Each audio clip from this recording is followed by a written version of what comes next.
안녕하세요. 이재유 종합과목 조재명 강사입니다. 여러분 선생님 책으로 공부 열심히 하셨나요? 선생님 인강으로도 여러분이 열심히 공부를 하셨을 텐데 종합과목이라는 과목 범위가 엄청 넓잖아요. 그래도 여러분이 좀 꼼꼼히 보셔야 됩니다. 선생님이 수업 중에 항상 이야기하던 거 뭐죠? 선생님이 수업에서 중요하다라고 이야기하는 건 정말 중요한 거고 그냥 설명만 하고 넘어가는 것도 매우 중요하다 라고 이야기를 했었습니다. 그래서 조금 빈틈없이 디테일하게 여러분이 공부를 했으면 좋겠고요. 오늘 이제 그 책 뒷부분에 있는 모의고사 해설 강의를 하려고 합니다. 그런데 이 모의고사 해설 강의는 선생님이 이 수업 중에 다 다루지 못했던 추가적인 내용도 들어가 있습니다. 그러니까 여러분이 공부를 하고 내 실력이 어느 정도인지 테스트하는 느낌도 있지만 아마 이 모의고사를 통해 가지고 여러분이 새롭게 배우는 내용들도 있을 거예요. 그러니까 많이 틀렸다고 너무 자책하지 마시고요. 이런 내용들도 조금 더 알아둬야 되구나 라고 여러분이 생각하시면서 모의고사 풀이를 보셨으면 좋겠습니다. 자, 그러면 시작해 보도록 하겠습니다. 자, 1번에서 여러분 8번까지는 항상 4문제씩 해서요. 현대사회 문제가 나오는데요. 자, 이 본문이 처음에 쭉 나오잖아요. 보통 여러분 선생님과 학생의 대화가 나오기도 하고 이런 식으로 문장이 나오기도 하는데 여기 있는 내용들은 여러분이 항상 읽으시기 바랍니다. 종합과목은 시간이 부족한 과목은 아닙니다. 그렇기 때문에 시간은 좀 여유롭거든요. 여기 있는 문장, 물론 이 밑줄 친 부분 중심으로 이제 문제가 나오겠지만 여기 있는 내용들 여러분이 전부 다 한번 쭉 읽으시기 바랍니다. 자, 이번에는 토르코, 즉 튀르키예에 관한 이야기가 나와 있는데요. 자, 튀르키예는 소아시아를 중심으로 해서 타다네르스 해협과 보스포러스 해협의 그 유럽과 아시아에 걸쳐 있는 국가이다라고 적혀 있습니다. 이 보스포러스 해협이라고 하는 것이 있어요. 이 보스포러스 해협이라고 하는 곳이 바로 유럽과 아시아의 경계가 됩니다. 그리고 이 해협에 가면은 여러분이 알만한 도시, 옛날엔 비잔티움으로 불렸던 지금은 뭐요? 이스탄불이라고 하는 도시가 있다라는 것도 같이 알아두시면 좋을 것 같습니다. 자, 그래서 유럽과 아시아에 걸쳐 있는 국가이다. 13세기 말에 성립한 오스만 제국이 길게 이어졌지만 1차 세계대전 이후에 붕괴했고 여러분 오스만 제국이 1차 대전 이후에 붕괴했다라는 것도 알고 있어야 되는 내용이고요. 공화국이 되었다. 종교는 이슬람입니다. 튀르키예 종교는 이슬람인 것도 여러분이 알고 있어야 되는 내용입니다. 그리고 튀르키예 기후는 일부의 고원을 제외하고는 온대기후이고요. 지형은 알프스 히말라야 조산대에 속해 있기 때문에 전체적으로 산들이 많다라고 되어 있습니다. 자, 그러면 문제 한번 보도록 하겠습니다. 자, 먼저 1번입니다. 하선부 1에 관해서 2023년 현재 토르코가 감행하고 있는 국제기구가 아닌 것을 찾아라 라고 하는 문제입니다. 자, 1번. 북대서양조약기구 나토입니다. 나토는 튀르키예가 가입이 되어 있습니다. 이건 여러분이 알아두셔야 되는 게 시험에서 잘 나오는 내용이거든요. 나토라고 하는 게 우리가 세계사 냉전에서 나오지만 자유주의 국가와 당시에 여러분 사회주의 국가의 대립이 있었잖아요. 자유주의 국가들의 군사 동맹으로 시작된 게 나토입니다. 지금도 존재하죠. 그런데 튀르키예라고 하는 나라는 당시에 미국에 가까운 자유주의 진영에 있었다라고 하는 건 아주 중요한 포인트이기 때문에 여러분이 당연히 알고 있어야 됩니다. 자, 그 다음 유엔은 대부분 나라가 가입이 되어 있고요. 그 다음 3번에 유럽연합 EU에는 가입이 되어 있지 않습니다. 거리상으로도 멀고 종교적으로도 다르고요. 그래서 튀르키예는 EU에는 가입되어 있지 않다라는 거 여러분이 알아두셔야 됩니다. 그 다음에 경제협력개발기구에 튀르키예가 가입되어 있느냐라고 하는 것에 대해서는 여러분이 조금 몰랐던 친구들이 많겠지만 여기에도 가입이 되어 있습니다. 자, EU에 가입되어 있지 않다라는 건 여러분이 잘 알고 있어야 되는 부분이 되겠습니다. 자, 다음 2번입니다. 자, 토르코 공화국의 정치제도로서 가장 적당한 것을 찾아라 라고 되어 있습니다. 자, 튀르키예 공화국의 정치제도입니다. 자, 1번 형식적인 상징으로서 술탄이 존재한다라고 되어 있어요. 술탄이 여러분 옛날에 왕이잖아요. 존재해요? 존재하지 않습니다. 왜냐하면 공화국이잖아요. 공화국이라고 하는 건 국민의 대표가 상징적으로 있단 말이죠. 국민의 대표가 그 나라의 원수라는 거죠. 그러니까 술탄이 있을 리가 없고요. 그 다음에 의회의 의원이 전부 하나의 정당에 소속되어 있어야 된다. 이것도 말도 안 되죠, 여러분. 모든 의원이 하나의 정당에 소속되어 있어야 된다. 이건 여러분 독재국가나 있을 법한 이야기입니다. 그래서 2번도 아니고요. 그 다음에 3번 행정권과 사법권은 대통령에 속해 있다. 야, 사법권이 대통령에 속해 있으면 이것도 독재잖아요. 그죠? 그 다음에 일원제의 의회를 가지고 있다. 정답 몇 번요? 4번이 되겠습니다. 자, 이 문제는 토르코 공화국이, 튀르키예 공화국이 일원제를 하고 있다라고 하는 걸 외워서 푸는 문제가 절대 아닙니다. 1번하고 2번하고 3번을 봤을 때 이거는 공화국이 아니고 이것도 뭔가 민주주의적인 체제가 아니고 3번도 마찬가지고요. 그래서 이거 소거해서 정답 몇 번? 4번이다 라는 겁니다. 됐나요? 포인트는 튀르키예가 일원제라는 걸 여러분이 외워서 푸는 것이 아니라 1번, 2번, 3번이 아니기 때문에 답을 4번으로 고를 수 있어야 된다라는 겁니다. 됐죠? 이런 형태의 종합과목 문제는 아주 많이 나옵니다. 특히 속어적인 부분, 속어법 문제는 잘 나오죠. 자, 다음 3번 갑니다. 자, 다음 그림은 튀르키예를 포함한 주변의 지역이다. A 지역의 기후로서 맞는 것, 거기에 대한 특징으로서 맞는 것입니다. 자, 여기가 무슨 바다요? 지중해입니다. 그래서 지중해 근처에 위치하고 있는 기후인데 선생님이 지중해성 기후를 이야기할 때 뭐라고 이야기하냐면 지중해 근처만 지중해성 기후가 아니라 특히 유럽만 지중해성 기후가 아니라 아프리카 북쪽도 지중해성 기후가 나타나고 중앙아시아 지역까지 지중해성 기후가 나타난다라고 개념 수업에서 대단히 좀 강조를 했었죠. 그래서 A 지역은 지중해성 기후, 즉 CS 기후가 되는데요. 자, 지중해성 기후는 여름에 건조하고 겨울에 습연한 것이 특징입니다. 봅시다. 1번, 여름에는 저온이 이어진다. 아니고요. 두 번째, 겨울에는 강수량이 비교적 많다. 2번이죠. 겨울에 강수량이 많다라는 것이 정답이 되겠습니다. 자, 그다음 3번, 연간 강수량이 작은 건조한 기후가 보인다. 아니고요. 연교차가 매우 큰 냉대 기후이다. 이것도 아닙니다. 그래서 3번의 정답은 2번이고 이 문제의 포인트는 A 지역이 이 지중해성 기후가 나타나는 곳이다라는 걸 알고 있어야 되겠습니다. 자, 다음 4번입니다. 하산부 자연관에서 알프스 히말라야 조산대입니다. 자, 알프스 히말라야 조산대는 대표적인 신기조산대에 들어갑니다. 고기조산대, 신기조산대의 산맥은 구분을 잘 하셔야 되겠죠. 자, 알프스 히말라야 조산대에 해당하는 거 1번의 안데스 산맥. 야, 얘는 신기조산대가 맞기는 맞는데 안데스 산맥은 뭐죠? 환태평양 조산대에 들어갑니다.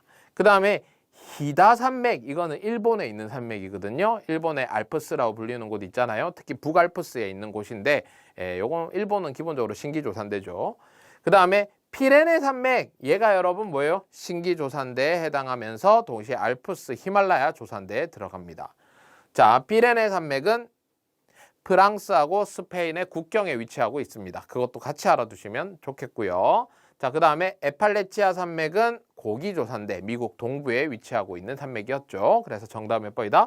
4번이 정답이 되겠습니다. 자, 다음 넘어갑니다.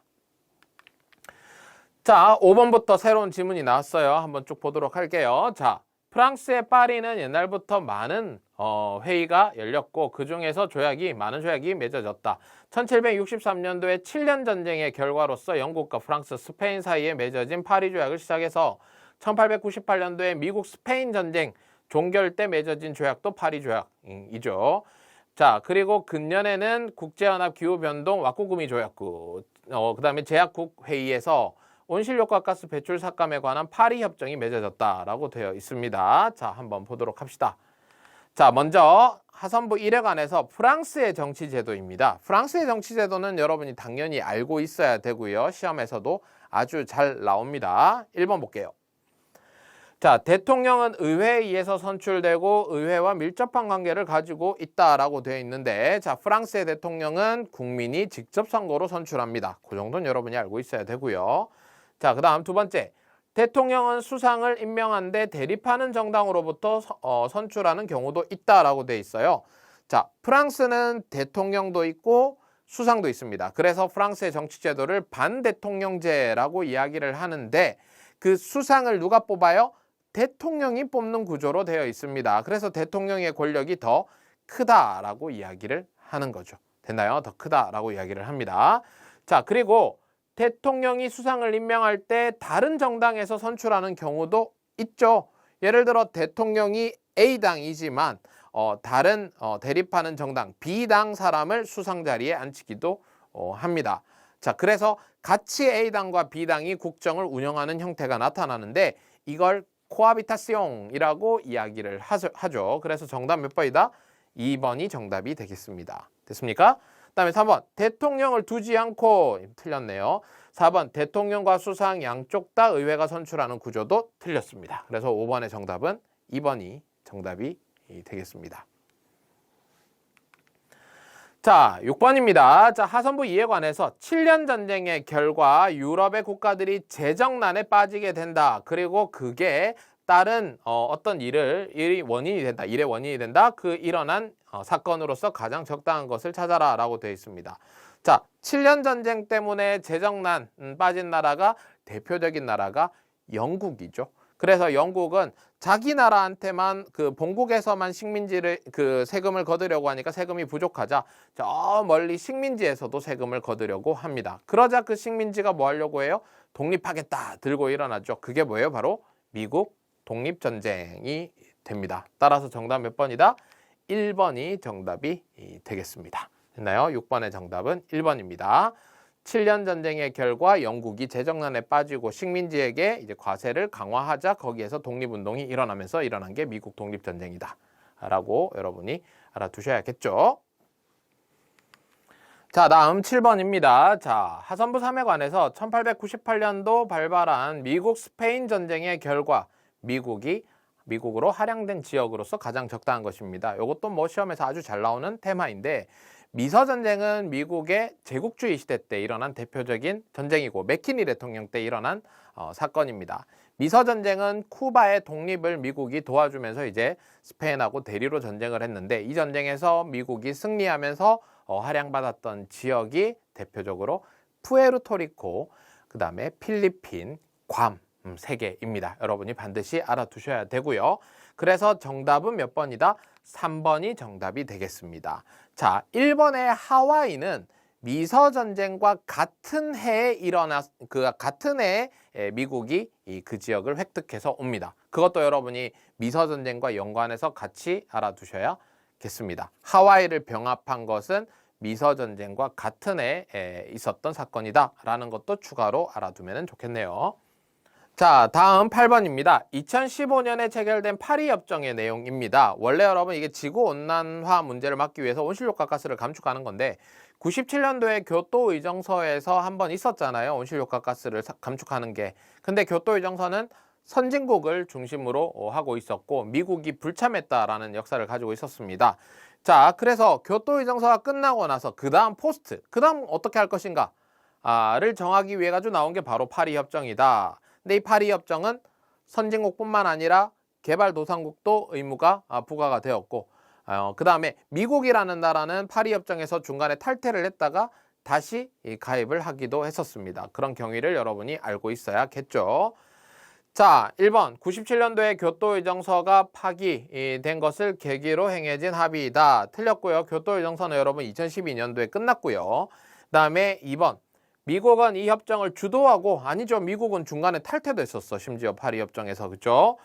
그 다음에 온실효과 가스 배출을 큰 폭으로 삭감했다. 이번은 괜찮고 넘어갑시다. 3번 일본은 이 협정에 따라서 온실효과 가스의 배출 삭감이 처음으로 의무화되었다라고 되어 있는데 일본은 교토의정서부터 당연히 했겠죠.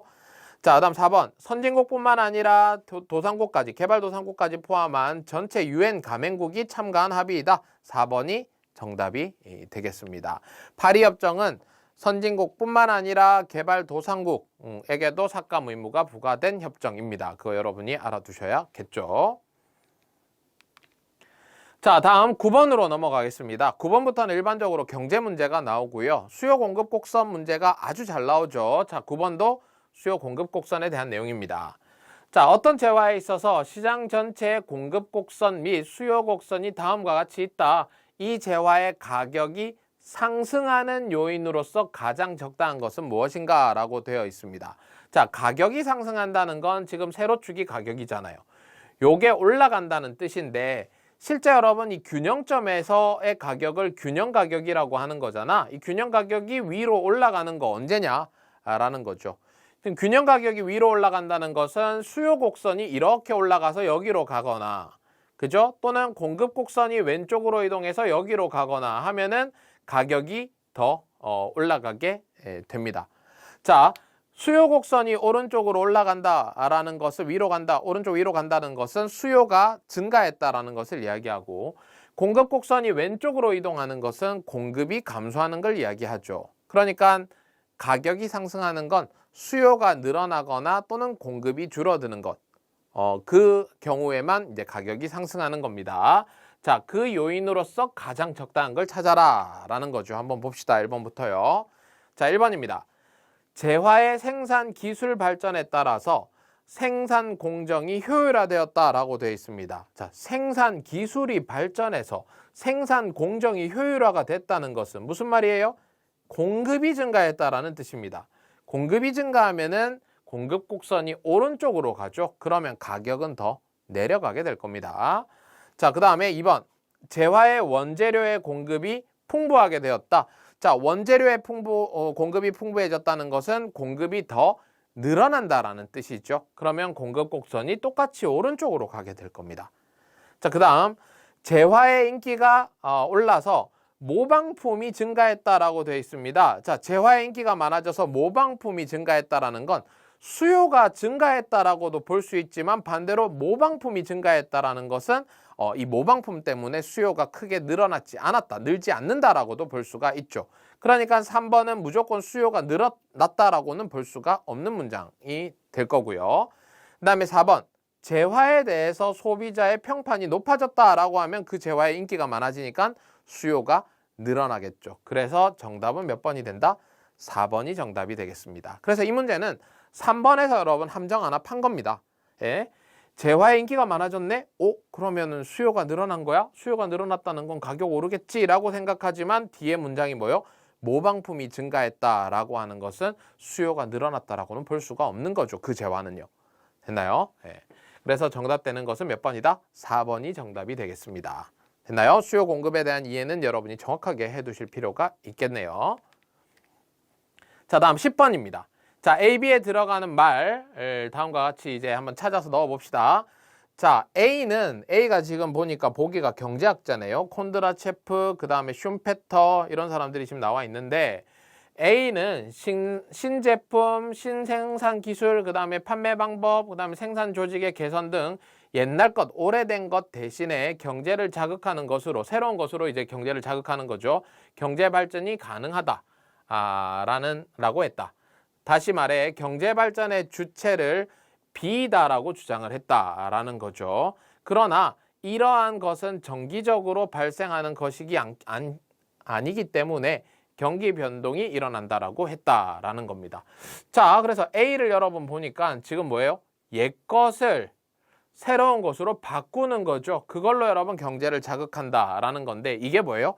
이노베이션에 대한 이야기입니다. 됐나요? 이노베이션. 이노베이션에 해당하는 건 정답이 몇 번이에요? 슌페터죠. 슌페터. 기술혁신 같은 것들을 이야기하죠. 됐나요? 자, 즉 경제 발전의 주체는 정부가 아니라 누구요? 기업가다라고 이야기했으니 정답은 몇 번이 돼요? 3번이 정답이 되겠습니다. 슌페터라는 인물은 시험에서 아주 잘 나오는 인물인데 기술혁신이라든지 그 다음에 이노베이션이라든지 또는 창조적 파괴라든지 이런 표현들이 나오면 여러분 슌페터라고 생각하시면 되겠습니다. 콘드라체프는 경기 변동에서 50년, 60년 주기로 경기 변동이 일어난다. 기술혁신이나 그 다음에 시장, 그 다음에 개척이나 이런 걸로 경기 변동이 일어난다 라고 주장한 사람입니다. 좀 비슷할 수는 있겠지만은 이 문장 같은 경우에는 지금 슌페터에 대한 이야기를 다루고 있습니다. 됐습니까? 그래서 정답 몇 번이다? 3번이 정답이 되겠습니다. 자, 다음 11번입니다. 자, 기업의 자금 조달에 관한 기술로서 적당하지 않은 것입니다. 1번 볼게요. 자, 은행으로부터 차입금, 돈을 빌린 거죠. 조달한 자금을 타인 자본이라고 하는데 주주로부터 조달한 것은 여기에 포함되지 않는다라고 되어 있습니다. 타인 자본은 주주로부터 조달한 건 들어가지 않죠. 1번 맞는 것 같아요. 주주로부터 자금을 조달받은 게 주식으로 자금 조달받은 거잖아요. 그러니까 이건 뭐예요? 이건 자기 자본이죠. 그죠? 1번은 맞는 문장 같고요. 2번. 기업에서 JB키, 세금을 뺀 후에 이익으로부터 배당이라든지 그 다음에 임원의 상여라든지 그 다음에 사회 유출분을 뺀 액수를 내부 유보라고 이야기를 한다. 이번 여러분 처음 들었을 수도 있겠지만은 맞는 내용입니다. 쉽게 말해 기업이 물건 팔아가지고 돈을 벌었어. 세금 내. 그리고 뭐 인센티브 줘. 쓸 거 다 써. 그리고 여러분 남은 돈 곳간에다 쟁여두잖아요. 그걸 뭐라고 하냐면 내부 유보라고 이야기를 합니다. 그래서 2번도 여러분 맞는 내용이고요. 내부 유보에 대한 개념도 여러분이 좀 알아두셔야 되는데 기업이 기업 활동해가지고 돈 벌어가지고 쓸 거 다 쓰고 남은 돈 내부 유보라고 생각하시면 되고요. 그건 당연히 여러분 자기 돈이겠죠. 그러니까 자기 자본에 들어갑니다.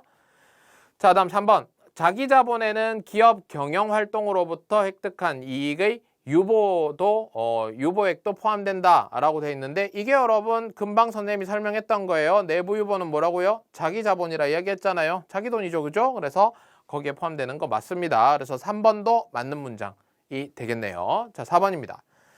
자금의 조달은 직접 금융과 간접 금융으로 구분되지만 직접 금융에서 조달한 것은 전부 자기 자본에 포함된다라고 되어 있습니다. 이거는 틀린 것 같아요. 자금의 조달은 직접 금융과 간접 금융으로 구분되는 거 요거까지는 맞죠. 근데 직접 금융으로 조달한 것은 전부 자기 자본이다.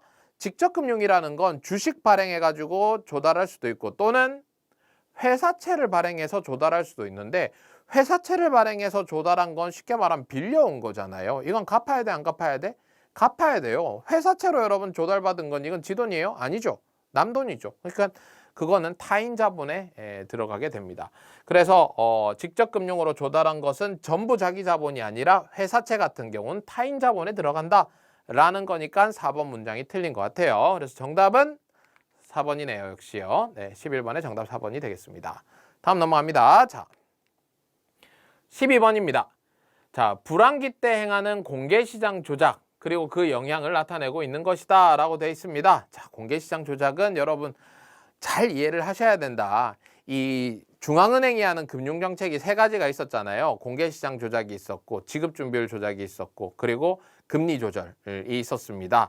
그 중에서도 지금은 공개시장 조작을 압도적으로 많이 한다. 가장 대표적인 금융정책이다 라고 이야기를 했는데 자, 지금 불경기입니다. 그럼 여러분 공개시장 조작 하이옵 해야 돼요? 우리옵 해야 돼요?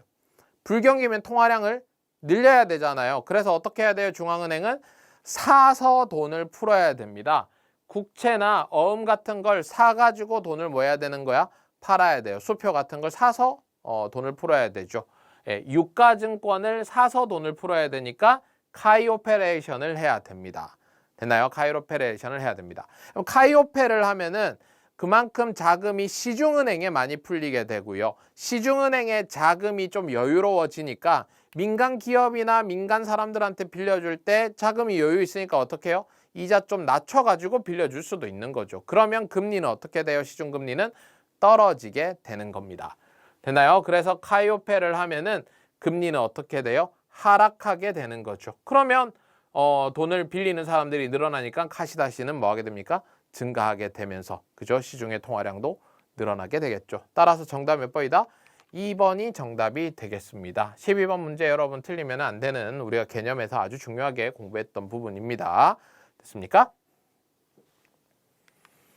자, 다음 13번입니다. 국가나 지방공공단체가 조세 등의 수입을 얻어서 그걸 지출하는 것을 재정이라고 이야기한다. 재정의 기능으로서 적당하지 않은 것을 찾아라 라고 되어 있습니다. 자, 재정의 기능 3가지. 요거 여러분이 외우고 있어야 됩니다. 그죠? 첫 번째가 자원 배분 기능, 두 번째가 소득 재분배 기능, 세 번째가 경제 안정 기능입니다. 뭐라고요? 자원 배분 기능, 소득 재분배 기능, 경제 안정 기능입니다. 자, 자원 배분 기능이라는 것은 재정을 통해 가지고 공공재, 공공 서비스를 제공하는 거고요. 소득 재분배 기능이라고 하는 것은 빈부격차를 줄이기 위해서 누진과세라든지 사회보장제도를 하는 게 소득 재분배 기능이었죠. 그 다음에 경제안정 기능은 재정정책 하는 거죠. 그 다음에 자동안전장치를 이야기하는 겁니다. 자, 그것과 적당하지 않은 것을 찾아라입니다. 1번. 고소득자에 대해 가지고 많은 세금을 부과하는 것으로 소득의 불평등을 시정한다. 시정이 수정한다. 고친다라는 뜻이죠. 1번은 뭐예요? 소득 재분배 기능. 자, 2번입니다. 학교나 도로 등의 민간에 의해서 충분히 공급되지 않는 공공재를 제공한다. 뭐요? 자원 배분 기능. 세 번째, 통화의 구매력 저하나 상승을 막기 위해서 통화의 가치를 안정시키는 정책을 한다? 통화의 가치를 안정시키는 정책을 한다? 이거는 경제 안정 기능도 아닌 것 같은데요. 일단 4번 봅시다. 경기 변동의 파도를 축소시키기 위해서 공공사업 등 경기의 조절을 행한다. 이게 여러분 경제 안정 기능이죠. 4번은 맞는 것 같아요. 따라서 정답 아닌 건 몇 번이야? 3번입니다. 통화의 구매력의 저하나 상승을 막기 위해서 통화의 가치를 안정시키는 정책을 한다. 라고 하는 것은 재정의 기능에 들어가지는 않죠. 그래서 13번에 아닌 거 정답 몇 번입니까? 3번이 정답이 되겠습니다. 됐나요?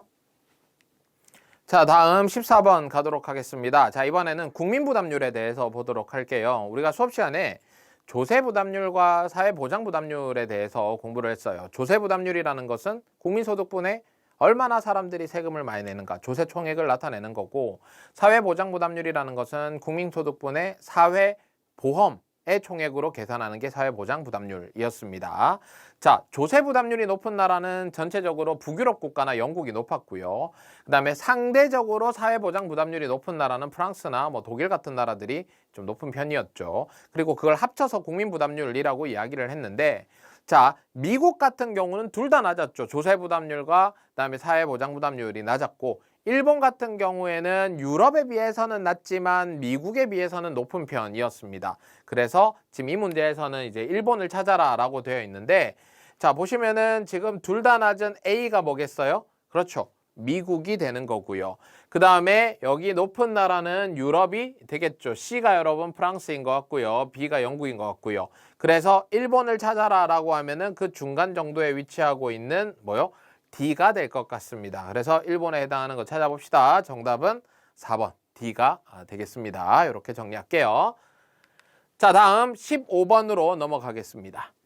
자, EU는 1999년부터 공통통화인 유로를 사용하고 있다. 유로 사용하고 있는 나라를 찾아라 라고 되어 있습니다. 자, 1번은 노르웨이라고 하는 나라인데, 노르웨이는 유로는커녕 EU에도 가입이 되어 있지 않습니다. 그래서 1번은 아니고요.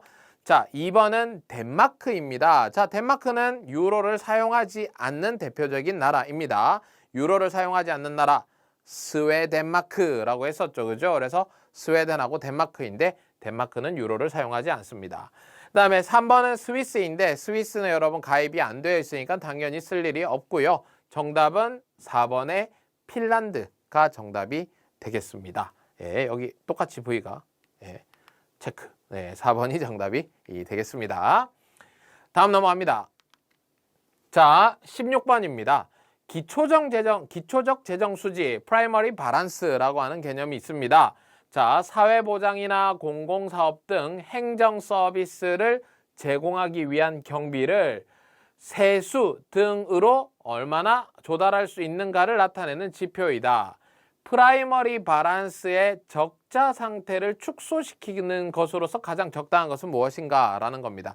쉽게 말해서 돈을 빌려가지고 쓰는 것이 아니라 세금을 걷어가지고 그걸로 얼마나 정책에서 하고 있는 이 정책들을 조달할 수 있는, 자금을 조달할 수 있느냐를 나타내는 게 프라이머리 바란스이다 라고 이야기를 했었죠. 자, 그러면 아무래도 세금을 더 걷으면 프라이머리 바란스는 흑자가 될 가능성이 크겠죠. 세금을 더 적게 걷으면 그만큼 쓰는 돈은 그대로이고, 세금을 적게 걷으면 프라이머리 바란스는 더 적자의 가능성이 클 겁니다. 됐나요? 빌리는 돈 없이 이 세금을 얼마나 더 걷고 덜 걷느냐, 또는 쓰는 돈을 얼마나 더 줄이느냐 더 늘리느냐에 따라 가지고 프라이머리 바란스가 적자 흑자가 될 것 같아요. 자, 1번 볼게요.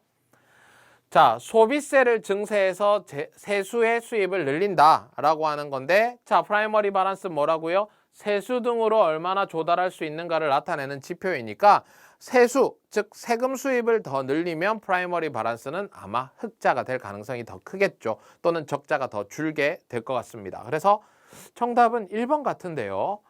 이번에 국채 발행을 증대시켜서 수입을 늘린다라는 건데, 프라이머리 바란스는 빌려서 쓰는 거, 국채 발행이라든지 국채비를 제외하고 생각을 해야 되죠. 그래서 2번 틀렸고, 3번 공공사업을 확대해. 야, 공공사업을 확대하면은 쓰는 돈이 더 늘어나잖아요. 그럼 프라이머리 바란스는 더 적자가 심해지겠죠.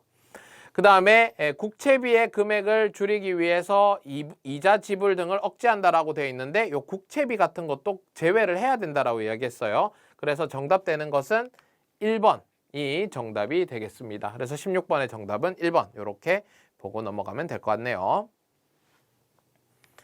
자, 17번입니다. 일본의 경제 주체에 관한 기술로서 가장 적당한 것을 찾아라 입니다. 자, 1번. 일본은행은 공기업이다. 이렇게 조금 어려운 개념인데 일본은행은 공사원합기업입니다. 됐나요? 공사원합기업이고요. 자, 2번. 일본의 국영기업은 1980년대 전부 민영화가 되었다라고 되어 있는데 80년대에 뭐 예를 들어 JR이라든지 재팬타바코, JT라든지 이런 쪽에서 이제 민영화가 됐었잖아요. 근데 우정 민영화라고 있었잖아요. 유세이미에카 우체국 민영화인데 그거는 언제요? 2000년대에 이루어진 거잖아요. 고이즈미 정권에서 이루어진 거기 때문에 모두 1980년대에 민영화가 되었다라는 건 틀렸네요. 자, 3번입니다. 일본의 주식회사는 법인이 주주가 되는 것도 가능하다. 당연히 되죠. 주식회사가 법인인데 법인은 여러분 하나의 사람처럼 개인처럼 이제 취급을 하거든요. 당연히 다른 회사의 주식을 가지고 있거나 하는 것도 가능합니다. 3번이 정답 같고요. 4번입니다. 일본의 주식회사는 설립과 함께 상장된다라고 되어 있는데 상장이라고 하는 것은 증권거래소에서 판매를 할 수 있도록 되게 된다라는 것을 이야기해요. 그런데 거기에서 이제 상장이 되어가지고 주식이 거래되기 위해서는 상당히 어려운 조건이 좀 갖춰져야 됩니다. 그러니까 선생님이 상장을 뭐에다 비교를 하냐면 과일 장수에다 많이 비교를 하는데 처음에 여러분 이제 리어카에다가 과일을 싣고 다니면서 팔아. 그런데 요령이 좀 생기고 규모가 커졌어. 그러니까 큰 이제 청과 시장에서 아니 이 시장에 들어와서 이제 파세요라고 하면서 들어가는 게 상장하는 거다라고 많이 이제 비교를 하죠. 그러니까 주식회사의 설립은 동시에 상장된다라고 하는 말은 과일 장수 시장 하면 청과 시장에서 바로 팔 수 있다라는 말과 비슷한 말이 되는 겁니다. 당연히 4번은 틀린 개념이 되겠죠. 정답은 아까 이야기했다시피 3번이 정답이 되겠습니다. 됐습니까? 자, 그 다음에 18번입니다.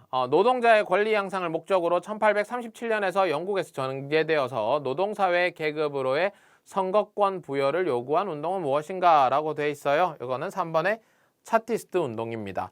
다만 영국의 노동자들 중심으로 해서 선거권을 요구하는 운동이었지만 실제로 선거권을 얻지는 못했고 이 차티스트 운동은 옆 나라인 프랑스에 영향을 줘서 프랑스가 1848년도에 남자의 보통선거가 시작되잖아요. 그죠? 그때 이제 영향을 주게 됩니다. 됐습니까? 그 다음에 러다이트 운동은 노동자의 기계 파괴 운동이고 공민권 운동은 1960년대 미국에서 일어난 흑인 차별을 없애는 운동이었죠. 그 다음에 4번의 시오니즘은 유대인들이 팔레스타인의 고국을 만드는 운동이었습니다. 우리가 개념에서 다 봤던 개념 내용이네요. 자, 18번의 정답은 3번이 정답이 되겠습니다. 자, 다음 19번입니다. 자, 다음 AD는 일본의 환경 문제와 지구 환경 문제에 관한 어떤 움직임을 나타내고 있다. AD 연대순으로 나열한 것은 입니다. 자, 요런 거 여러분 연도를 외워서 여러분이 맞추기보다는 전체적으로 배경을 이해하는 게 상당히 중요하다라고 이야기를 했어요. 자, A의 환경 기본법의 제정, 이거는 1993년의 이야기입니다. 그런데 이 환경기본법이라는 게 왜 만들어졌냐라고 하면은 이건 뭐 선생님이 개념 시간에 이야기했지만 바로 전년도인 1992년도에 브라질 리오데자네이루에서 국제연합 환경개발회의가 열리잖아요. 흔히 말하는 뭐요? 지큐 서미토라고 하는 게 1992년도에 열리게 됩니다. 그리고 이 회의가 열리고 나서 조금 더 국제사회에서 다 같이 환경 문제를 이제 다루기 시작했죠. 그래서 일본도 이런 국제적인 환경 문제에 대응하기 위해서 조금 더 글로벌한 환경에 관한 법이 필요하다라고 해서 기존에 있던 환경의 법을 업그레이드 시켜가지고 만든 게 환경기본법이다라고 이야기를 했습니다. 됐나요? 자, 그리고 그럼 기존에 있던 환경에 관련된 법은 뭐였냐면 바로 공해대책기본법인데 얘는 여러분 선생님이 언제 등장했다 했어요? 얘는 고도경제성장기 때 뭐 미나마타병, 이타이타이병 이런 병이 나오잖아요. 그죠? 그래서 그런 병이 나오자 이런 법이 만들어졌다. 4대 공해병이 나오자 이런 법이 만들어졌다라고 이야기를 했었죠. 이건 고도경제성장기 때 등장한 법입니다. 이걸 여러분 없애고 업그레이드 시킨 게 뭐다? 환경기본법이다 라는 거죠. 그 다음에 순환형 사회형성 추진기본법은 2000년에 만들어진 법입니다. 그래서 제일 먼저 나오는 것은 C, 공해대책기본법 1967년도에 나오고요. 그 다음에 치큐사미토 92년도, 93년도, 2000년이 되니까 CDAB, CDAB 정답은 3번이 정답이 되겠습니다. 됐습니까? 19번 이렇게 정리하시면 될 것 같아요. 자, 다음 20번으로 넘어갑니다. 자, 2021년도에 있어서 토우모로코시의 수출 수입 상위 4개 국가를 나타내고 있다. 여기에 A에 들어가는 나라 맞는 것은입니다. 문제 되게 단편적이죠. 그냥 A만 찾으면 돼요. 옥수수 수출 1위 어디다? 미국입니다. 됐나요? 옥수수 수출 1위 미국입니다. 그 다음 여러분이 알아두셔야 되는 나라는 그래도 아르헨티나 알아두시고, 특히 아르헨티나 가면 온대초원지대 뭐요? 팜파스라고 하는 곳이 있었잖아요. 거기에서 옥수수 많이 생산합니다. 그 다음에 브라질 정도도 여러분이 알아두셨으면 좋겠고요. 옥수수 많이 수출하는 나라입니다. 그 다음에 옥수수를 많이 수입하는 나라는 중국이 1등이고 일본이 3등이라는 거 여러분이 조금 주의 깊게 봐두셔야겠습니다. 일본이 여러분 3등이다 라는 거 잘 봐두세요. 그래서 20번의 정답은 1번의 미국이 되겠습니다. 됐습니까? 자, 다음 21번입니다. 다음 유라시아 대륙의 서안에 위치하고 있는 영국과 동안에 위치하고 있는 일본을 나타내고 있다. 자, 영국과 일본의 바른 장소를 위선을 참고해가지고 찾아라 라고 되어 있습니다. 이게 대륙 동안과 대륙 서안인데 선생님이 요게 좀 감이 필요하다라고 했어요. 대륙 서안에 있는 영국과 프랑스가 전체적으로 위도가 훨씬 높아요. 훨씬 높고요. 일본하고 우리나라가 위도가 훨씬 낮아요. 특히 일본에 가면은 여기 홋카이도 있잖아요. 홋카이도에 뭐 삿포로 정도에 가서 삿포로에서 쭉 가면은 어디로 가냐면 이탈리아 정도가 나옵니다. 남유럽의 이탈리아 정도가 나와요. 그러니까 상당히 여러분 어때요? 대륙 서안이 위도가 더 높다라는 거죠. 그래서 답을 찾으면 A, B, C, 1, 2, 3, 4번 중에서 대륙 서안이 전체적으로 위도가 높은 건 1번이 정답이 되겠습니다. 됐나요? 대륙 서안과 대륙 동안의 이 위도의 높이의 감이 어느 정도는 있어야 되고 대륙 서안이 위도가 훨씬 더 높다라는 사실 알아두셔야겠네요. 그래서 21번의 정답은 1번이 정답이 되겠습니다. 자, 다음 22번입니다. 자, 다음 그래프는 일본, 미국, 스위스, 이탈리아에 있어서 1960년대에서 2020년까지의 10년마다의 65세 이상의 인구 비율을 나타낸다. AD에 해당하는 걸 찾아라 라고 되어 있습니다. 지금 가장 높게 올라온 곳이 A인 것 같은데 A는 원래는 높지 않았으나 아주 급격하게 여러분 높아졌다라는 걸 알 수 있습니다. 아주 급격하게 고령화가 진행되었다라는 것을 알 수가 있죠. 그래서 A는 일본이네요. 예, 일본이죠. 그리고 지금 여러분 여기 있는 나라 중에서 일본만큼 고령화가 진행된 나라가 없잖아요. 그죠? A는 틀림없이 일본이고요. 그 다음에 일본, 미국, 스위스, 이탈리아 중에서 또 저출산 고령화 문제를 안고 있는 나라가 어디다? 이탈리아다. 그러니까 아마 이탈리아가 2등일 것이다. B가 여러분 이탈리아일 것이다 라는 걸 알 수 있고요. 그 다음에 미국은 선생님이 말했죠, 여러분. 뭐요? 저출산 고령화 문제가 없는 나라다. 이 나라는요. 미국은 저출산 고령화가 크지 않은 나라.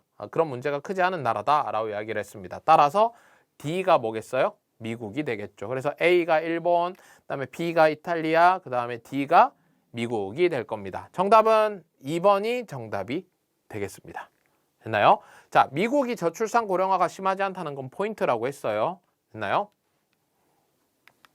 자, 다음입니다. 도쿄를 중심으로 하는 점거방위도법입니다. 자, 점거방위도법이라는 것은 중심점에서부터 거리와 방위를 정확하게 알 수가 있다라고 이야기를 했어요.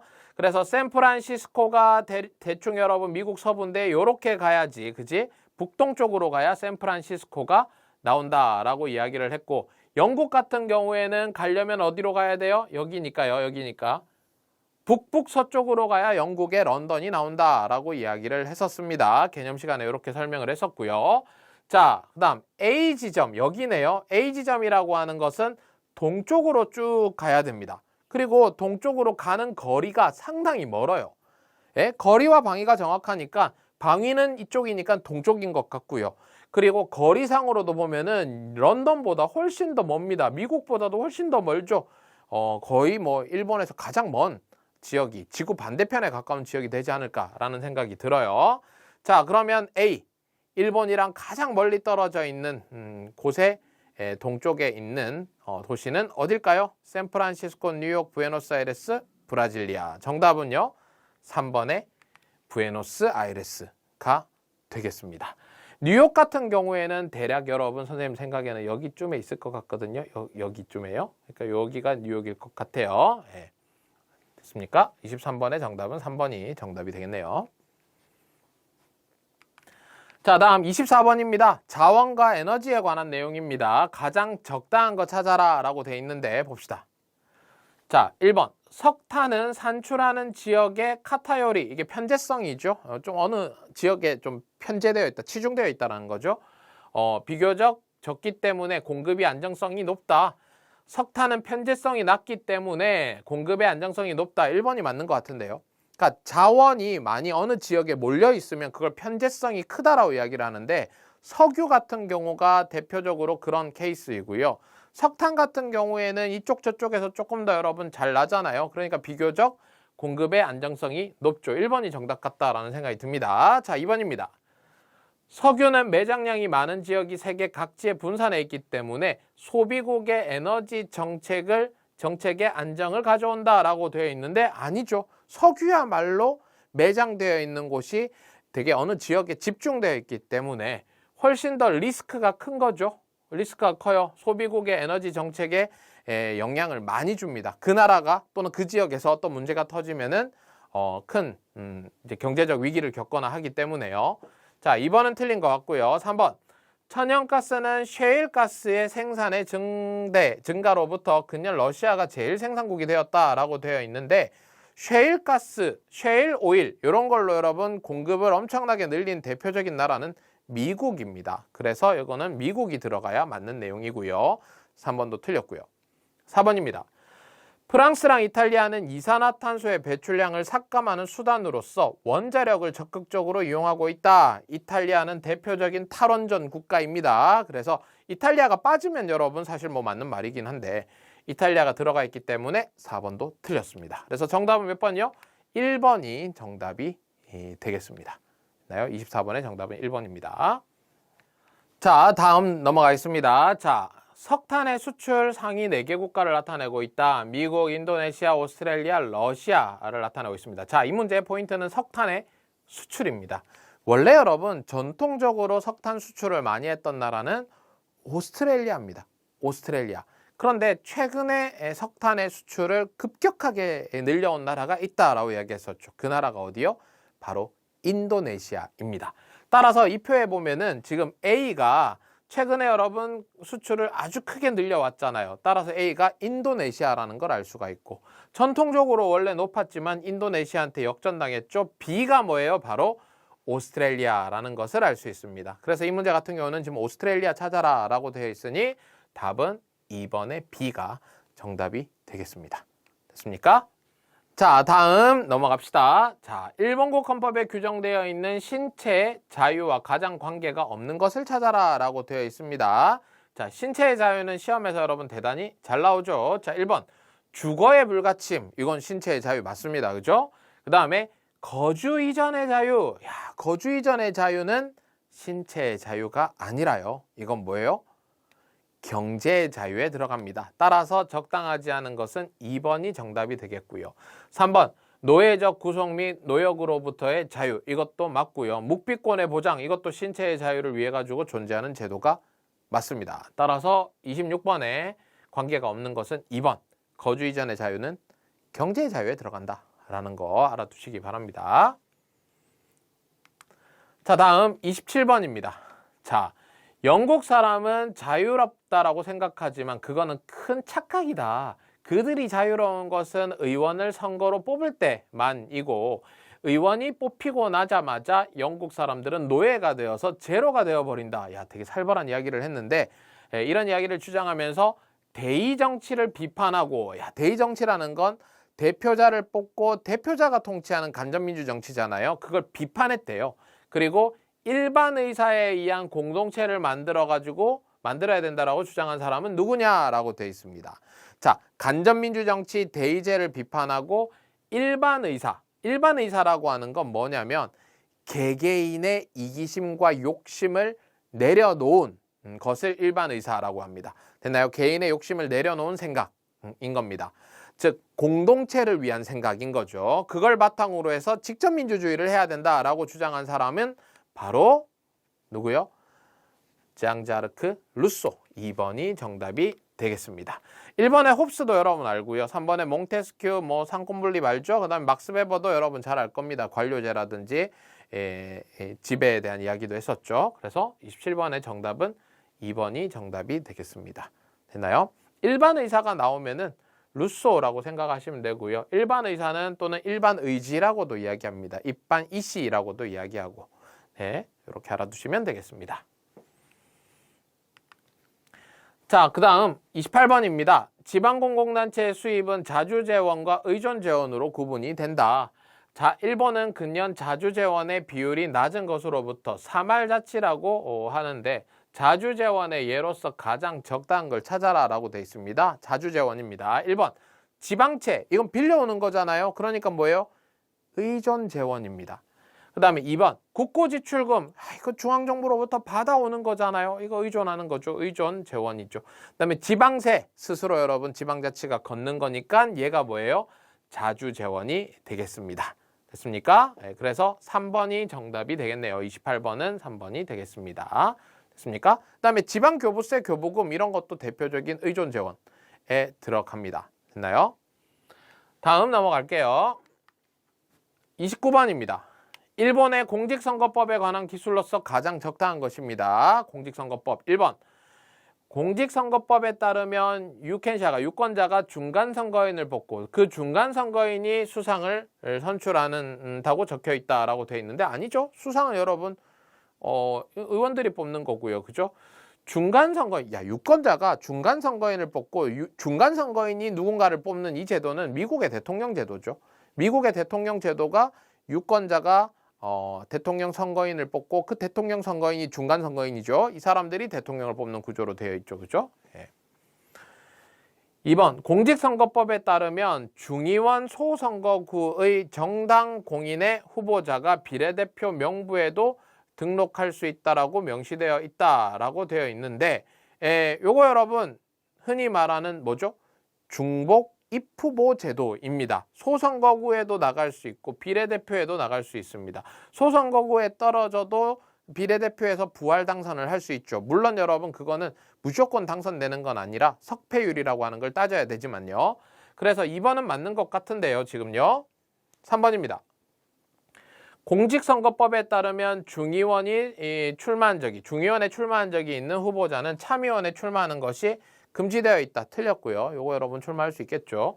그 다음 4번 공직선거법에 따르면 중의원 선거와 참의원 선거는 투표율의 향상이나 예산의 절약을 위해 가지고 같은 날 한다? 아니죠 여러분. 중의원하고 참의원하고 임기가 다른데 어떻게 같은 날을 해요. 그죠? 정답되는 것은 몇 번이다? 2번이 정답이 되겠습니다.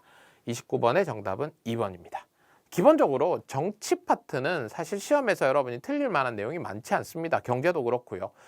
선생님의 개념 범위 내에서 나오는 경우가 많기 때문에 정치 경제는 가급적이면 안 틀렸으면 좋겠다라는 생각이 들어요. 자, 30번입니다. A에 들어가는 말로서 적당한 것입니다. 자, A는 1차 세계대전 후에 제정된 헌법으로 당시 세계에서 가장 민주주의적인 헌법이었다. 군주제를 폐지하고 공화제를 규정하는 헌법이며 특히 소유권은 보장되지만 공공의 복지, 이거 진짜 유명한 문장이네요. 공공의 복지를 위해서는 그 소유권이라고 하는 게 제한될 수 있다라고 되어 있었다. 또 노동자의 단결권, 단체 교섭권을 인정하는 헌법이다라고 되어 있는데 이게 뭐예요? 사회권. 그죠? 사회권을 보장하는 당시의 가장 민주주의적인 헌법은 뭐죠, 여러분? 이거는 바이마르 헌법이 되겠습니다. 역사적으로 이런 헌법이 많이 나오고 문장들도 많이 나오고 그런 문서들이 시험에서 나오잖아요. 근데 선생님이 생각했을 때 가장 지분이 높은 것이 바이마르 헌법 같아요. 아주 기출문제에 잘 나오는 내용이죠. 자, 30번의 정답은 4번이 정답이 되겠습니다. 자, 다음 31번입니다. 일본의 내각의 권한으로서 가장 적당한 것입니다. 1번 조약의 비준. 여러분, 내각은 조약을 맺어 오지만 비준은 누가 하는 거예요? 의회가 하는 겁니다. 국회가 하는 거죠. 됐습니까? 1번 틀렸고요. 최고재판소 장관의 파면. 여러분, 최고재판소 장관의 파면은 못합니다. 지명을 하는 거지, 그지? 최고재판소 장관의 지명을 하고 최고재판소 재판관에 대한 임명을 하는 건데 최고재판소 장관에 대한 파면은 아닙니다. 그래서 2번 틀렸고요. 3번 예산안의 작성. 3번 정답 같은데 조약, 그 다음에 조례 제정. 이건 지방의회가 하는 거지. 그죠? 그래서 31번의 정답 3번. 요거는 아주 수월한 문제라고 생각이 듭니다. 됐습니까? 자, 다음 32번입니다. 유엔에 관한 기술로서 가장 적당한 것입니다. 국제연합에 대한 내용인데요. 봅시다. 1번 설립 당초에 미국은 의회로의 반대에 따라 가지고 참가를 할 수 없었다라고 되어 있는데 여러분 이거는 국제연합이 아니라 국제연맹입니다. 국제연맹은 미국이 참가를 하지 못했지만 국제연합은 미국이 주도했었죠. 2번 국제연합의 최고 의결 기관은 안전보장이사회이다. 이 안전과 평화에 관한 것들은 안전보장이사회가 중심적인 역할을 하고 있지만 최고 의사결정기관은 안보리가 아니라 총회입니다. 됐습니까? 2번 틀렸고요. 3번 주요 기관으로서 경제사회이사회와 국제사법재판소가 만들어져 있다. 두어져 있다. 3번 정답입니다. 그 주요 기관에는 경제사회이사회, 국제사법재판소 말고 안전보장이사회, 그 다음에 총회, 신탁통치이사회, 사무국 이런 것들도 주요 기관에 들어갑니다. 3번이 정답이고요. 4번입니다. 세계무역기구 WTO 등은 국제연합보다 오랜 역사를 가지는 전문기관으로서 존재한다라는 건데 WTO의 세계무역기구는 얘는 95년도에 만들어져요. 아주 늦게 만들어지잖아요. 그죠? 우루과이 라운드 해가지고 만들어진 거고 그리고 WTO는 전문기관도 아니에요. 전문기관도 아니죠. 지금 이 문장을 맞는 문장으로 바꾸기 위해서는 어떻게 해요? WTO를 지우고 ILO 국제노동기구로 바꾸면 맞는 문장이 되겠죠. 됐습니까? 그래서 32번에 적당한 것은 3번이 정답이 되겠습니다. 자, 33번입니다. 1925년 니혼과 소련도 소련과의 국교 회복을 위해서 일소 기본조약을 체결했다. 같은 해에 있었던 것은 무엇인가? 라고 되어 있습니다. 1925년도에 일본은 소련하고 국교를 회복했거든요. 25년이면은 20년 되잖아요. 그죠? 그때 소련이랑 국교를 회복했는데 그 같은 해에 있었던 일은 무엇인가? 25년도에는요. 세 가지가 같이 이루어져요. 그게 뭐냐면은 첫 번째 소련이랑 그 일소 기본조약을 맺어가지고 국교를 회복하고요. 그 다음에 두 번째가 뭐냐면 남자의 보통선거가 1925년이에요. 남자의 보통선거. 기억나요, 여러분? 다이쇼 데모크라시라고 이야기해서 당시 다이쇼 시대 때 민주주의 붐이 일어나면서 남자의 보통선거가 시작이 되죠. 그리고 또 하나가 뭐냐면 바로 치안유지법이라는 것을 제정하게 됩니다. 그래서 1925년도에는 일소 기본조약, 그 다음에 남자의 보통선거, 그 다음에 치안유지법이라는 세 가지가 같이 나온다라는 거 알아두시고 근데 이 세 가지가 전부 다 상관관계가 있습니다. 그게 뭐냐면 일본이 소련이랑 기본조약을 맺잖아요. 그러자 어떤 움직임이 일어났냐면 당시에 공산주의 국가를 인정한 셈이 되는 거니까 일본 내에서도 공산주의를 주장하는 사람들의 이제 힘이 강해지는 거예요. 점점점 세력이 커지는 거예요. 그리고 여러분 그런 와중에 남자의 보통선거가 시작됐으니 이 선거를 통해 가지고 공산주의자들이 훨씬 더 여러분 많은 그런 힘을 더 키워가겠죠. 그래서 그런 공산주의자를 누르기 위해 가지고 만든 게 뭐라고요? 치안유지법인 겁니다. 그래서 치안유지법은 당시에 공산주의자들이라든지 또는 일본의 천황제에 반대하는 사람들 이런 사람들을 막기 위해 가지고 만든 법이다. 됐나요? 그래서 그 세 개가 다 상관관계가 있는 거죠. 같이 세트로 여러분이 알아두시면 될 것 같다라는 생각이 듭니다. 자, 33번의 정답은 1번이 정답이 되겠습니다. 자, 다음 넘어갑니다. 34번입니다. 1차 세계대전 후의 국제정세에 관한 기술로서 가장 적당한 것입니다. 1차 대전 후의 국제정세입니다. 1번 러시아에서는 혁명이 일어나서 로마노프 왕조가 쓰러졌다. 이게 무너졌다라는 건데 1번이 마치 맞는 것처럼 느껴지는데 여러분 러시아에서 혁명이 일어난 건 1차 세계대전 중입니다. 중에 일어나서 중간에 이탈해버리죠. 그러니까 후가 아니에요. 요거는 여러분이 당연히 분별을 하실 수 있어야 됩니다. 로마노프 왕조가 러시아 혁명에 의해 가지고 무너진 건 맞아요. 이 내용 자체는 맞지만 러시아 혁명은 1차 대전 중에 일어난 거다. 2번 인도에서는 간디에 의해서 비폭력 불복종 운동이 일어났다. 2번이 정답입니다. 예, 여러분 인도는 사실은 1차 세계대전 때 참전을 했는데 영국이 뭐라고 약속을 했냐면은 야 전쟁에서 도와주면 너네 독립시켜줄게 라고 약속을 합니다. 근데 1차 대전 끝나고 나서 영국이 입 닦아요. 독립시켜준다고 약속해놓고 그러자 인도 내에서 여러분 불만이 폭발하면서 들끓어서 일어나는데 그게 뭐냐면 바로 비폭력 불복종 운동이었습니다. 그리고 실제로 인도가 영국으로부터 독립하게 된 것은 2차 대전 이후의 이야기가 됩니다. 인도의 독립 시점은 선생님이 개념에서도 중요하게 이야기했지만 여러분이 잘 알아두셔야 됩니다. 인도는 2차 대전 이후에 독립을 하게 되고요. 1차 대전 이후에는 비폭력 불복종 운동이 일어났었습니다. 됐나요? 그 다음에 발칸반도에서는 러시아 지도 아래에 발칸 동맹이 맺어졌다라는 건데 이거는 1차 대전 전입니다.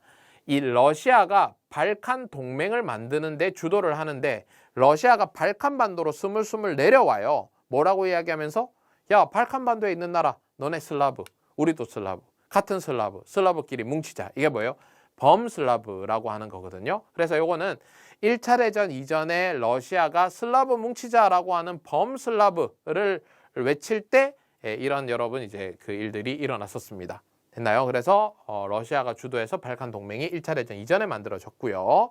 그 다음에 미국, 영국, 프랑스, 소련의 4개 정상, 4개 국가의 정상이 만나서 주네브 용교토카이라고 하는 이 제네바 회담인데 이 열렸다라고 되어 있는데 요거는 1955년입니다.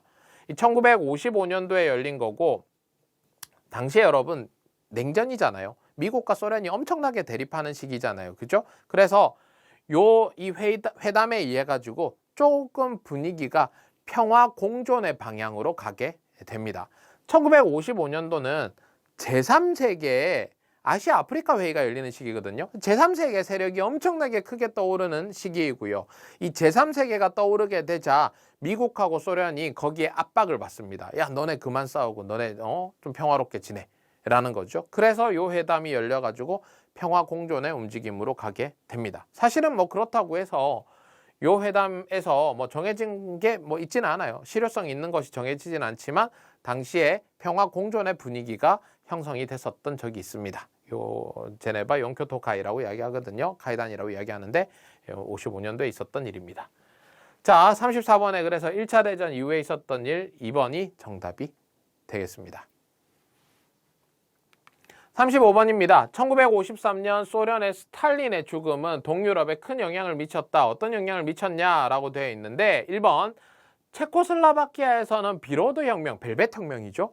이 일어나서 공산당 지도부는 총사퇴를 했다라고 되어 있는데 요거는 벨벳 혁명은 냉전 종결할 때죠. 그죠? 동유럽 혁명이니까 80년대 후반의 이야기이고요. 그 다음에 2번 헝가리에서는 소련의 반대에 대한 민중의 대규모 봉기가 일어났다. 이게 1956년도에 일어난 헝가리 동란입니다. 그래서 2번이 정답입니다. 됐나요? 2번이 정답이에요. 3번 폴란드에서는 공산당 정부로부터 독립한 자유로운 노동조직 연대가 조직되었다라는 건데 요것도 여러분 냉전 종결할 때 동유럽 혁명이죠. 80년대 이야기고요. 그 다음에 발트 3국 소련으로부터 독립해가지고 바르샤바 조약기구가 해체되었다라는 건 91년. 발트 3국은 90년, 91년도에 독립운동을 하거든요. 그래서 시기적으로 맞지 않죠. 그래서 정답은 2번이 정답이 되겠습니다. 다만 이 스탈린이라고 하는 소련의 독재자의 죽음이 당시에 영향을 많이 미쳤잖아요. 예를 들어 한국전쟁 같은 경우에도 53년도에 휴전을 한 거잖아요. 53년도에 휴전을 하게 된 배경이 스탈린의 죽음이 있습니다. 스탈린이 죽고 난 다음에 분위기가 와해되면서 이제 한국전쟁도 휴전까지 이어지게 된 거고요. 동유럽 국가들은 이 스탈린을 우상숭배했었는데 이 사람이 죽고 난 다음에 뒤에 나오는 후르시초프라고 하는 사람이 스탈린을 엄청 비판해요. 비판합니다. 스탈린 이런 사람이었어. 전임자죠. 전임자를 막 비판해요. 그러자 이제 동유럽에 있는 많은 사람들이 아, 역시 그랬구만. 역시 공산주의는 아니야. 라고 하면서 민주주의 운동이 일어나고 자유주의 운동이 일어났는데 그 중에 하나가 바로 헝가리 동란이다. 라는 거죠. 그래서 35번의 정답은 2번이 정답이 되겠습니다. 자, 다음 36번입니다. 아프리카의 많은 국가는 2차 세계대전 후에 독립을 했다. 자, 2차 세계대전 후에 독립한 나라가 아닌 것은 이라고 되어 있습니다. 됐나요? 자, 2차 대전 이후에 독립한 나라가 아닌 것은 그럼 그 이전에 독립하거나 원래 독립되어 있었던 나라는 어디냐 하면은 여러분이 잘 알고 있는 에티오피아나 리베리아는 원래 독립국이었고 그리고 2차 대전 이전에 독립한 대표적인 나라가 이집트 그리고 또 하나가 어디냐면은 남아공입니다. 됐습니까? 그래서 요 네 개가 2차 대전 이전에 독립되어 있었거나 아니면 이미 여러분 독립된 상태로 있었거나 한 나라들이에요. 그래서 정답 몇 번이다? 3번의 이집트가 되겠고요. 1번의 나이지리아 같은 경우는 아프리카의 해 1960년에 독립한 대표적인 국가이고요. 그 다음에 4번의 알제리 같은 경우에는 1954년에서 1962년까지 원래 종주국이었던 프랑스랑 전쟁을 해서 독립한 대표적인 나라입니다. 됐습니까? 그래서 36번의 정답은 3번이 정답이 되겠어요. 자, 다음 37번입니다. A에 들어가는 말로서 가장 적당한 것은 자, 미국의 A는 사람인 것 같아요. 그죠? 뉴 프론티어 정책을 내걸어서 빈곤 차별 문제, 도시 문제, 교육 문제 등 해결을 노력하고요. 특히 흑인 차별 문제에 열심히 노력을 했었다. 대외적으로는 쿠바 위기나 베를린 문제 등에 대처하고 동남아시아에서 남베트남을 공산 세력으로부터 지키는 개입을 개시했었다라고 되어 있습니다. 어때요? 좀 누군지 알겠습니까? 뉴 프론티어 정책을 하고 흑인 공민권 확대 운동을 했었던 대표적인 인물은 바로 케네디 대통령입니다. 됐습니까? 존슨 대통령은 케네디가 죽고 나서 이제 부통령이었던 사람이었는데 이 사람이 대통령이 되죠. 예, 이 사람의 슬로건은 위대한 사회였었고요. 정책적으로는 케네디하고 좀 비슷한 부분이 있기는 하지만 여기에 슬로건 뉴 프론티어는 케네디를 이야기하는 거고요. 3번의 닉슨 대통령도 여러분이 잘 아는 사람이죠. 금달러 교환 정지라든지 그 다음에 베트남 전쟁의 종결이라든지 이런 것들 여러분 봐두셔야 돼요. 중국하고 관계를 회복했다든지 이런 것도 봐두셔야 되고요. 그 다음에 프랭클린 루즈벨트 대통령은 말해 뭐해, 그치? 이 사람은 뉴딜 정책 여러분이 잘 알아두셔야겠습니다. 자, 38번입니다. 전후 일본 경제에 있어서 경기는 후퇴하지만 물가가 상승하는 시기, 흔히 말하는 뭐요? 스태그플레이션입니다. 자, 스태그플레이션의 경제적 현상이 나타난 것은 1970년대 뭐요? 오일 쇼크입니다. 그죠? 오일 쇼크. 그래서 정답 몇 번이다? 2번이 정답이 되겠고요. 오일 쇼크는 전 세계의 국가들 스태그플레이션을 일으키는 원인이 되었었습니다. 됐습니까? 그리고 그 계기는 4차 중동전쟁과 그 다음에 이란 혁명이었다라는 것도 여러분이 알아두셔야겠죠. 자, 38번 문제까지 이렇게 여러분 이제 다 봤네요. 네. 어때요, 여러분? 모의고사가 아마 개념 공부를 열심히 해도 만만치 않을 겁니다. 그런데 문제를 푼다는 것은 이제 우리가 흔히 자기가 얼마나 알고 있는지 평가를 한다라는 의미로 여러분이 해석을 많이 하는데 종합 과목은 범위도 너무 넓고요. 지엽적인 내용도 나오기 때문에 문제를 풀면서 공부한다라고 하는 생각이 있어야 됩니다. 아, 이런 문제, 이런 내용도 나오는구나 라는 거죠. 이것도 조금 알아둘까? 여기까지는 알아뒀는데 이것도 조금 더 한 끗 더 알아둬야겠다. 이런 느낌으로 여러분이 공부하시면 될 것 같습니다. 자, 남아있는 종합과목 열심히 공부하시고요. 여러분의 높은 성적, 여러분이 원하는 성적 받기를 선생님도 기원하도록 하겠습니다. 고생하셨습니다.